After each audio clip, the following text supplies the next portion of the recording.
யோனாவின் வாழ்க்கையிலிருந்து சில பாடங்களை நாம் படிப்போம். Now, Jonah was asked to go and prophesy against a city called Nineveh.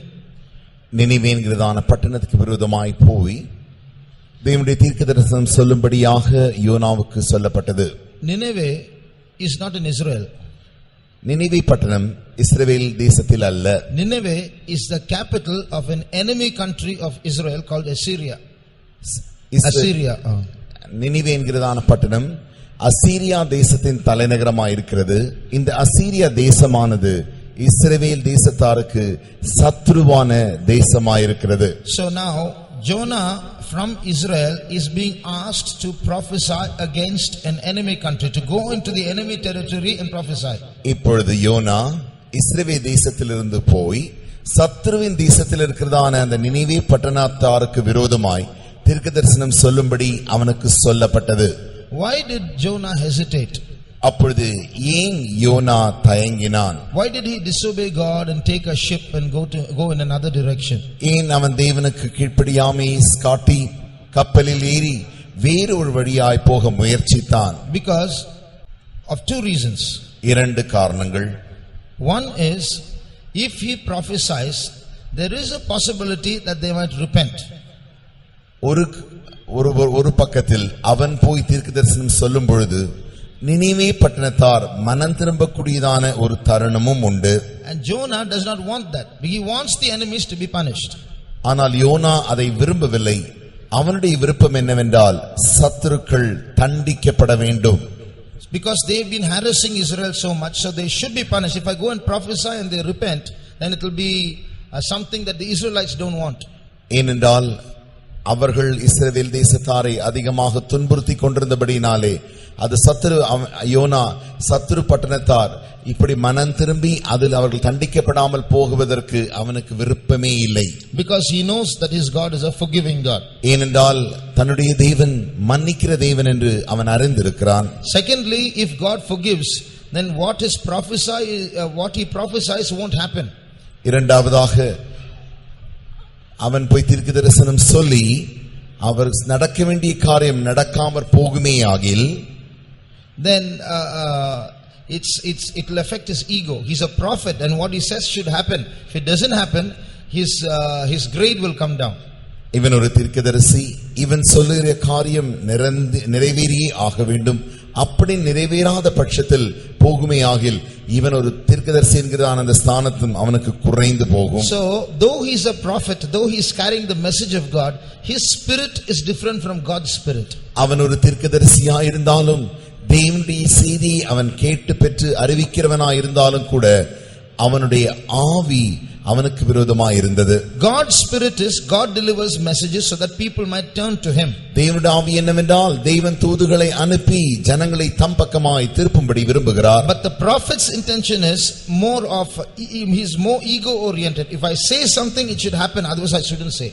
ஆனால் தீர்க்கதரிசியின் ஆவி என்னவென்றால் சுயம் நிறைந்ததாய் தான் சொல்லுகிற காரியம் அப்படியே நிறைவேற வேண்டும், அதைத்தான் அவன் கடைபிடிக்கிறான். So he was not bothered about the people so much, about their repentance and their conversion. He was more bothered about personal success.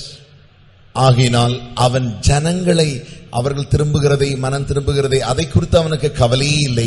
அவனுடைய தன் சுயமானது வெற்றி அடைய வேண்டும் என்கிறதான அந்த கவனத்தில் அவன் இருந்தான். And that's why he was trying to escape. ஆகையினால் தான் அவன் தப்பி போக முயற்சித்தான். When you will see the different ways God is trying to rectify Jonah and correct Jonah. யோனாவை பல வழிகளில் தேவன் சரியாக்கும்படி தேவனுடைய வழிகளை நீங்கள் அங்கே பார்க்கிறீர்கள். God uses 6 parts of nature.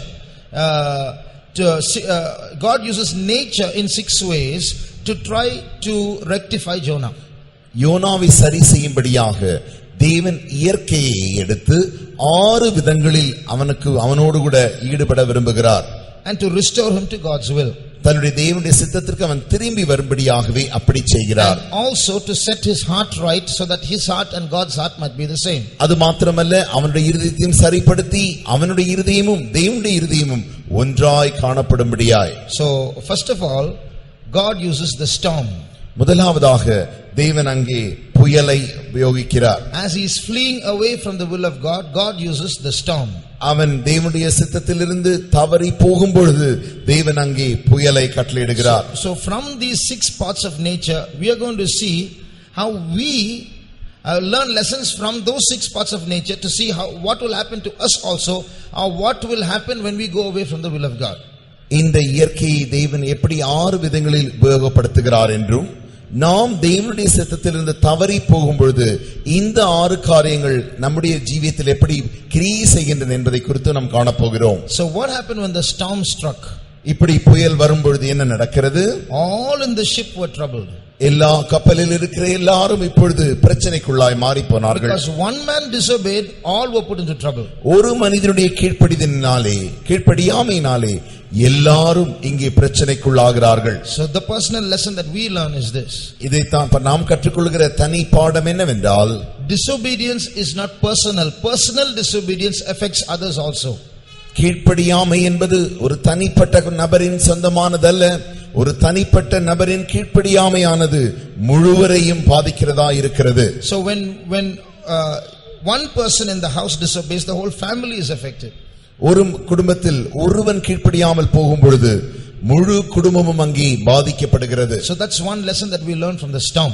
அதைத்தான் இந்த பெருங்காற்றிலிருந்து நாம் கற்றுக்கொள்கிற ஒரு பாடமாய் இருக்கிறது. So if at any time we are stubborn enough not to do the will of God, remember you are going to put others in trouble because of that. நாம் எப்பொழுதெல்லாம் தேவனுடைய சித்தம் செய்யக்கூடாது என்று கீழ்ப்படியாமை காட்டுகிறோமோ அப்பொழுதெல்லாம் மற்ற எல்லாரையும் நாம் பாதிப்புக்குள்ளாக்குகிறோம் என்பதை ஞாபகத்தில் வைத்துக் கொள்ள வேண்டும். Secondly, இரண்டாவதாக, you will see from the lesson of the storm that God sent the storm and God's intention was not to destroy Jonah but to bring Jonah back.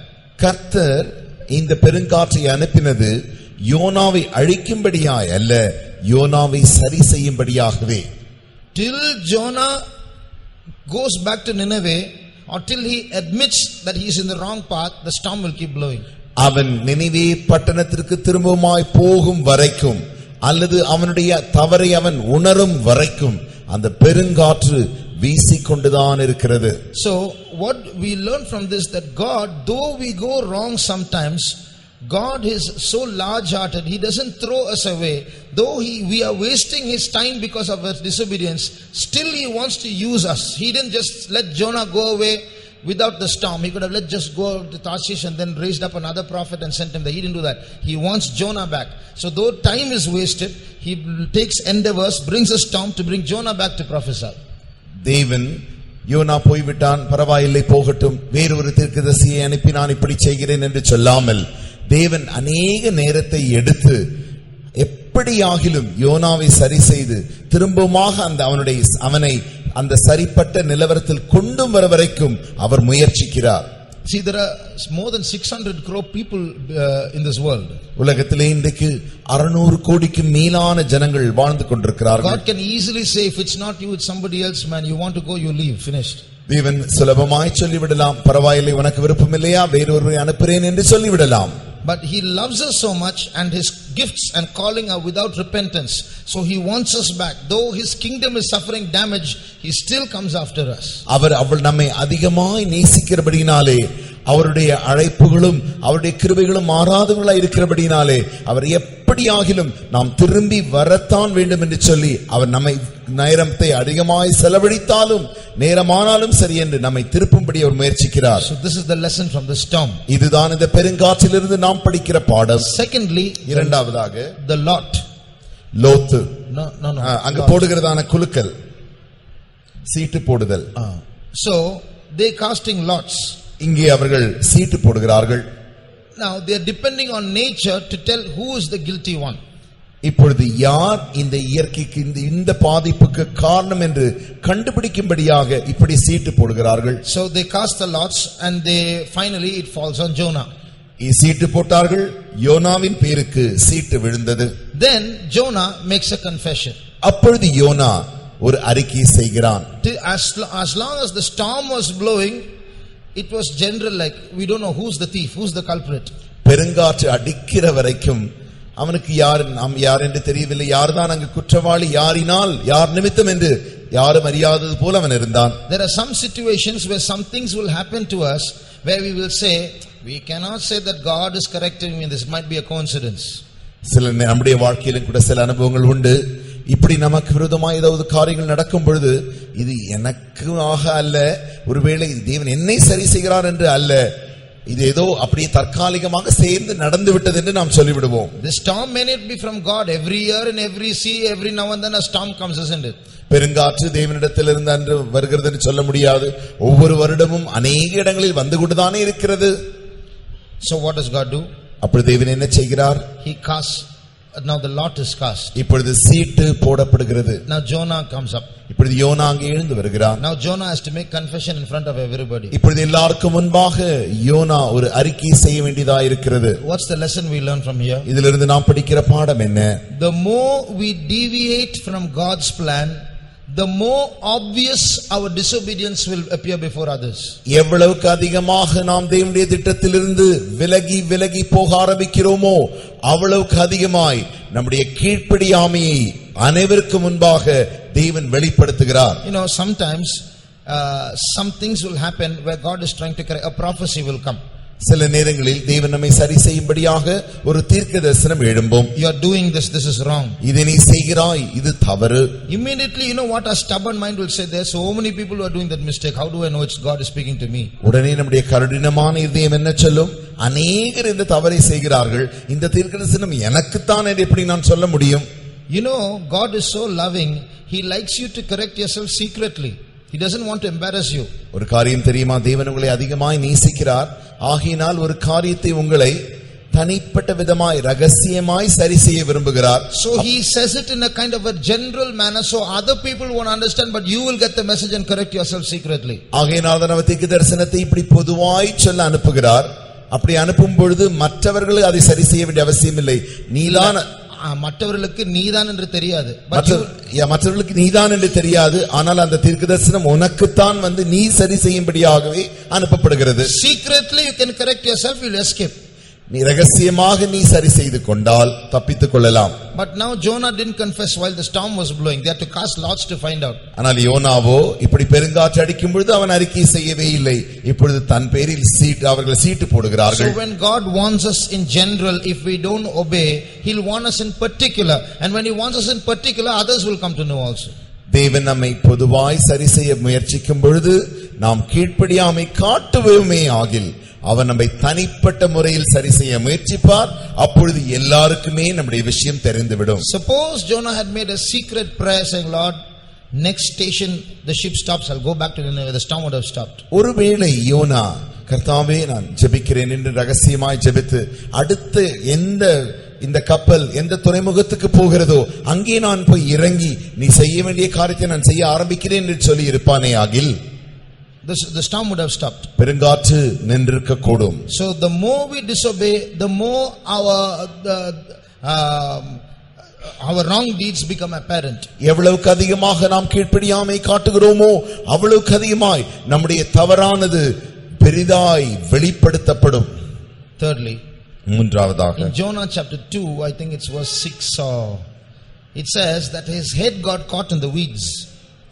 யோனாவின் புத்தகம் 2ஆம் அதிகாரம் 6ஆம் வசனத்தில் 5ஆம் வசனத்தில் வாசிக்கிறோம், என் தலையை கடற்பாசி சுற்றி கொண்டது.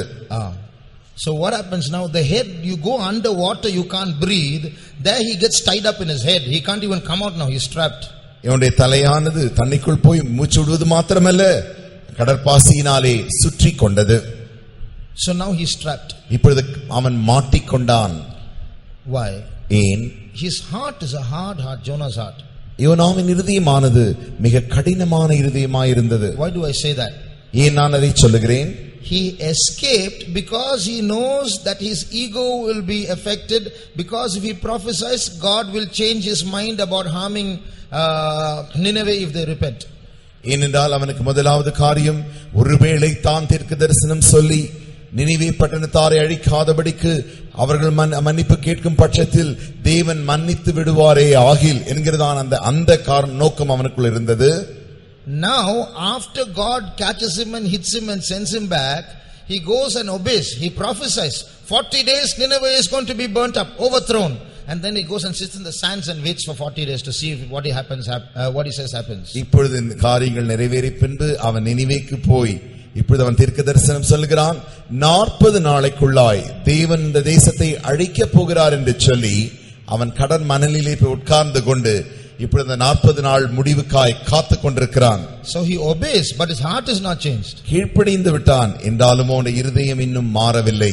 So in this case, when the reeds wrap around his head, இப்பொழுது கடற்பாசியானது அவனுடைய தலையை சுற்றி கொண்ட மாத்திரத்தில், and he's going to suffocate to death underwater there. அங்கே ஜலத்திற்கு நடுவில் மத்தியிலே மரணத்தோடு கூட அவன் அங்கே கஷ்டப்பட வேண்டியதா இருக்கிறது. If the fish doesn't come quickly, in a few moments he's going to die. அந்த மீனானது இன்னும் சில வினாடிகளில் இவனிடத்தில் வராத பட்சத்தில் இவன் செத்து போக வேண்டிய கட்டாய சூழ்நிலைக்கு தள்ளப்படுகிறான். What's the lesson? அந்த பாடம் என்ன? God hits hard when our heart is hard. நம்முடைய இருதயமானது கடினமாய் இருக்கும் பொழுது தேவன் நம்மை கடினமாய் அடிக்கிறார். So he's not a cruel God, but he knows that we won't change even if he doesn't hit us this way.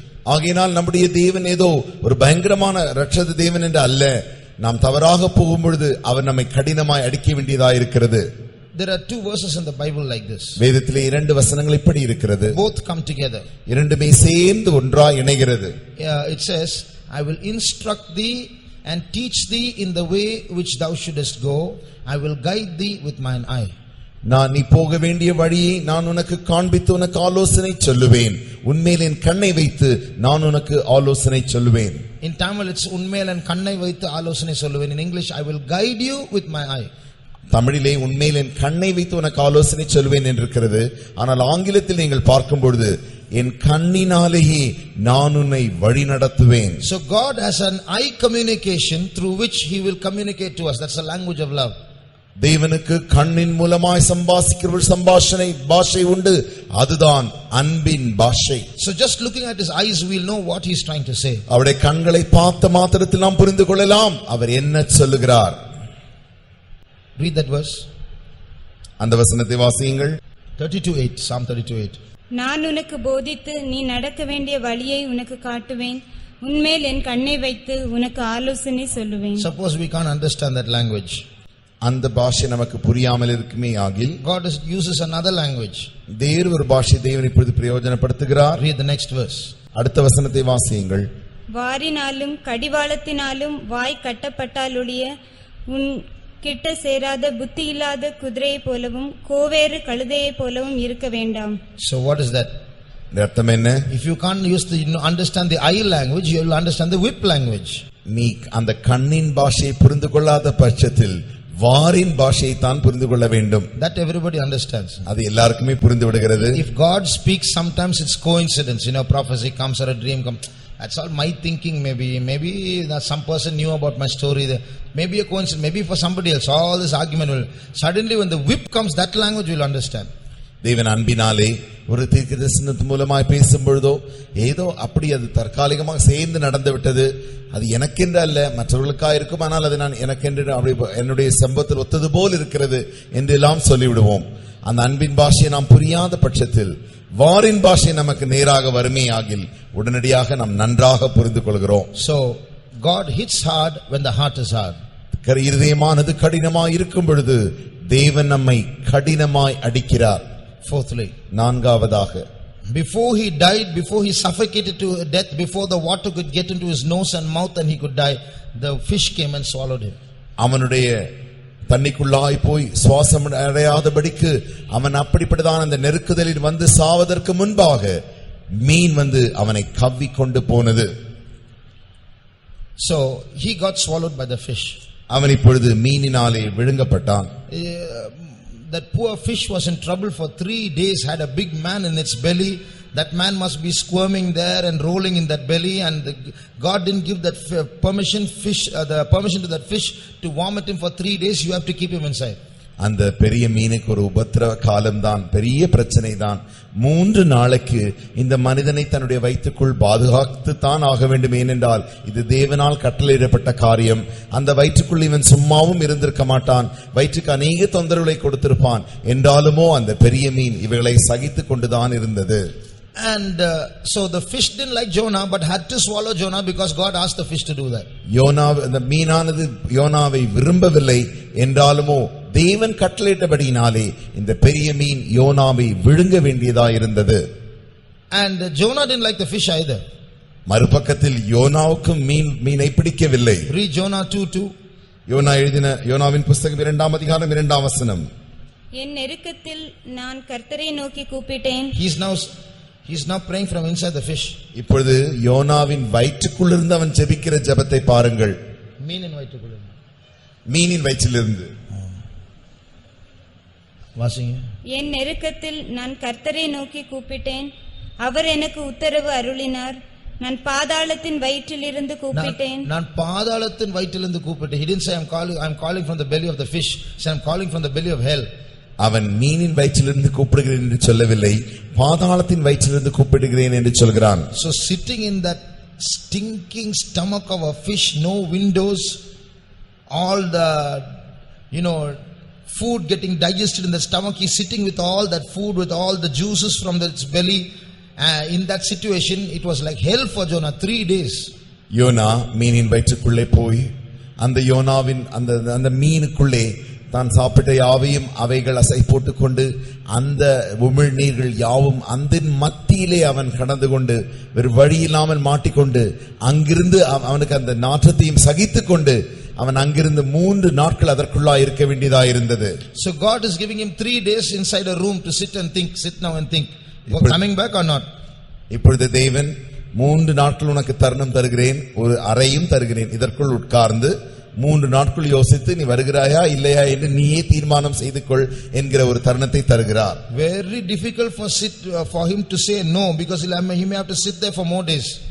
அங்கே வேண்டாம் ஆண்டவரே என்று சொல்வதற்கு அவனுக்கு மிக மிக கடினம். ஏனென்றால் வேண்டாம் வேண்டாம் என்று அவன் சொல்ல சொல்ல இன்னும் அதிக நாட்கள் மீனின் வயிற்றுக்குள்ளுதான் அவன் இருக்க வேண்டும். So it was hell there. அது அவனுக்கு ஒரு நரகமாய் இருந்தது. So what's the lesson? பாடம் என்ன? If you see danger in the will of God and move out, it's going to be more dangerous outside the will of God. நீங்கள் தேவ சித்தத்தின் மத்தியிலே ஒரு ஆபத்தை பார்ப்பீர்களே ஆகில் அந்த ஆபத்தை கண்டு வெளியே வந்துவிட வேண்டும் என்று முயற்சிக்கிற பட்சத்தில் இன்னும் அதிகமான ஆபத்தை தான் நீங்கள் சந்திக்க வேண்டியதாயிருக்கும். So it's the will of God has its dangers, has its difficulties, but outside the will of God is even more dangerous, even more difficult. தேவனுடைய சித்தம் செய்யும் பொழுது அங்கே சில பிரச்சனைகளும் அங்கே சில ஆபத்துகளும் இருக்கத்தான் செய்யும். ஆனால் அதை விட்டு வெளியே வர வேண்டும் என்று முயற்சித்தால் அதை காட்டிலும் அதிகமான ஆபத்துகளும் பிரச்சனைகளும் உண்டாகும். In the morning also in the message we saw how the word of God says, if you think you're going to get into trouble and draw back, you're going to draw back unto perdition or destruction. If you think that if you keep going forward you're going to get into trouble and face difficulties and therefore you draw back, you're going to draw back to perdition or destruction. நீங்கள் இன்னும் அதிகமாக முன்னேறி செல்ல செல்ல செல்ல இன்னும் பிரச்சனைகள் வந்து விடுகிறது என்று சொல்லி நீங்கள் பின்வாங்கி அப்படி நீங்கள் பின்னை போவீர்களே ஆகில் அது உங்களை கடைசியில் நாசத்திற்கும் அழிவிற்கும் கொண்டு போய்விடும். So keep this in mind. Don't think you're safe outside the will of God. You're coming outside the will of God thinking that's going to be safe. It's going to be more dangerous for you. ஆகினாலே தேவ சித்தத்தின் வெளியிலிருந்து நீங்கள் வெளியே வந்து விட்டால் பாதுகாவலாய் இருக்கும் என்று நினைக்கவே வேண்டாம். அப்படி நீங்கள் வெளியே வர வர உங்களுடைய பாதுகாப்பு முற்றிலுமாய் உங்களை விட்டு போய்விடுகிறது. So that's what you learn from the fish. அதைத்தான் நாம் மீனிலிருந்து கற்றுக்கொள்கிறோம். Fifthly, ஐந்தாவதாக when Jonah was sitting back to see if his prophecy would be fulfilled or not, he's waiting to see Nineveh getting burnt up. இப்பொழுது நினிவே பட்டணம் அழிந்து விடும் என்று சொல்லி அவன் தீர்க்க தரிசனம் சொல்லிவிட்டு இந்த 40 நாட்களும் அவன் உட்கார்ந்து அப்படி கவனித்துக் கொண்டே இருக்கிறான். And what happens is suddenly a gourd grows in that vicinity giving him shade. திடீரென்று அங்கிருந்து அவனுக்கு அறியாதபடிக்கு ஒரு ஆமணக்கு செடி முளைக்க பண்றதை அவன் காண்கிறான். It gives him shade. அவனுக்கு அது அதிகமான வெயில் இருந்தபடியினாலே அவன் மேல் படுகிறதினால் அதனுடைய நிழல் அவனுக்கு நிழலா இருந்தது. So he's very happy. He doesn't have to sit in the sun and watch Nineveh getting burnt. He's now sit in the shade and watch Nineveh getting burnt. இப்பொழுது அவன் சூரிய வெளிச்சத்திலே உட்கார்ந்து அந்த வெப்பத்தில் இருந்து நினிவே எரிந்து போகிறதை காண வேண்டிய அவசியம் இல்லை. இப்பொழுது செடி வளர்ந்தபடினாலே அதனுடைய நிழலில் அவனுக்கு நன்றாய் இருந்தது. அதன் மத்தியில் உட்கார்ந்து இப்பொழுது அவன் நினிவே பட்டணத்தை பார்த்து கொண்டிருக்கிறான். What's the lesson? இந்த பாடம் என்ன? When we go out of the will of God, some good things will take place. But just because those good things take place, don't think it's the will of God. நாம் தேவ சித்தத்திலிருந்து வெளியே போகும் பொழுது சில நல்ல காரியங்கள் நடக்கும். சில நல்ல காரியங்கள் நடக்கிறபடினால் தேவனுடைய சித்தத்திலிருந்து நான் வெளியே வந்தது நல்லது என்று நாம் நினைக்க கூடாது. Our crooked heart will look for excuses to justify our wrong. நம்முடைய தந்திரமுள்ள இருதயமானது, மாறுபாடான இருதயமானது இதை இப்படிப்பட்ட காரியத்தை புரிந்து கொள்ள செய்யும். நம்முடைய தவறை நீதிகரிக்க முயற்சி செய்யும். நம்முடைய தவறை நீதிகரிக்க முயற்சிக்கிறது. So when you get some good situation, see this happened, so must be will of God. See, பார் நீ வெளியே வந்தா இப்படி நடக்கிறது நல்லதுதானே நடக்கிறது பார், ஆகையினால் இதுதான் தேவ சித்தமா இருக்குமோ என்னவோ. So I have done that. That's what I'm saying. I'm saying from experience. நான் என்னுடைய அனுபவத்திலிருந்து தான் சொல்கிறேன். இதை நான் அனுபவித்திருக்கிறேன். So when we like to do some wrong things, we look for reasons, for good reasons, for spiritual reasons, even some verses to justify it. தவறான காரியங்களை நாம் செய்ய விரும்பும் பொழுது அதற்கு நல்ல காரணங்களை சொல்ல நாம் முயற்சிப்போம். ஏன்? அதற்கேற்ற அடிப்படையான வசனங்களையும் கூட நாம் எடுத்து காட்ட முயற்சிப்போம். So this man was very happy. The God came. See, God's will only. I'm sitting here. இப்பொழுது இந்த மனிதன் மிக சந்தோஷமாகி பார் இந்த மரம் வளர்ந்து இந்த செடி வளர்ந்து இந்த நிழல் எனக்கு தந்து நன்றாக இருக்கிறது. So just because some good things happen outside the will of God, don't think it's the will of God. நீங்கள் தேவ சித்தத்திற்கு புறம்பாய் சில நல்ல காரியங்கள் நடக்கிறதுபடினாலே இது தேவ சித்தம் என்று நீங்கள் எடுத்துக்கொள்ள கூடாது. Sixthly, ஆறாவதாக the worm came. அங்கே ஒரு பூச்சி வருகிறது. That worm came and ate up the gourd. இந்த பூச்சியானது வந்து அந்த ஆமணக்கின் செடியை கடித்து போடுகிறது. And then the gourd got destroyed. இப்பொழுது அந்த ஆமணக்கு அழிந்து போனது. So this man's very sad now. இப்பொழுது இந்த மனிதன் மிக மிக துக்கமாய் மாறிவிட்டான். What's the lesson? பாடம் என்ன? The good that you enjoy outside the will of God is also short-lived. நீங்கள் தேவ சித்தத்திற்கு புறம்பாய் வெளியே வந்து ஏதோ நல்ல காரியம் என்று அனுபவித்தீர்களே, அது கொஞ்ச காலத்திற்கு மாத்திரமே தான் காணப்படும். Secondly, இரண்டாவதாக, in that good that you enjoy outside the will of God, God has lessons to teach you. தேவ சித்தத்திற்கு புறம்பாய் வெளியே வந்து நீங்கள் அந்த நல்ல காரியம் என்று நினைத்தீர்களே, அதிலும் கூட தேவன் உங்களுக்கு பாடத்தை கற்பிக்க விரும்புகிறார். So this man became very sad for the gourd. இப்பொழுது இந்த மனிதன் அந்த செடி பட்டு போனபடினால், காய்ந்து போனபடினால் மிக துக்கமாய் மாறிவிட்டான். So God asked Jonah. இப்பொழுது தேவன் யோனாவை பார்த்து கேட்கிறார், Jonah, are you justified in getting angry? நீ யாமனக்கு நிமித்தம் எரிச்சலாய் இருப்பது நல்லதோ? He said, I'm justified. Yeah, I'm getting angry. I'm right in getting angry. அதற்கு அவன் சொன்ன பதில், நான் மரண பரியந்தம் எரிச்சலாய் இருக்கிறது நல்லது என்று சொன்னான். Jonah, one gourd, you are sad for it because it died. But do you realize you are waiting for 1,20,000 people to get burnt up? You're just sitting on the sand waiting for that. யோனாவே, ஒரு ஆமணக்கு செடி காய்ந்து போனபடினாலே இவ்வளவு எரிச்சல் அடைகிறாயே, 1,20,000 பேர் அழிந்து போகும்படி நீ காத்து கொண்டிருக்கிறாயே என்று கர்த்தர் யோனாவை பார்த்து கேட்டார். So with that the story ends abruptly.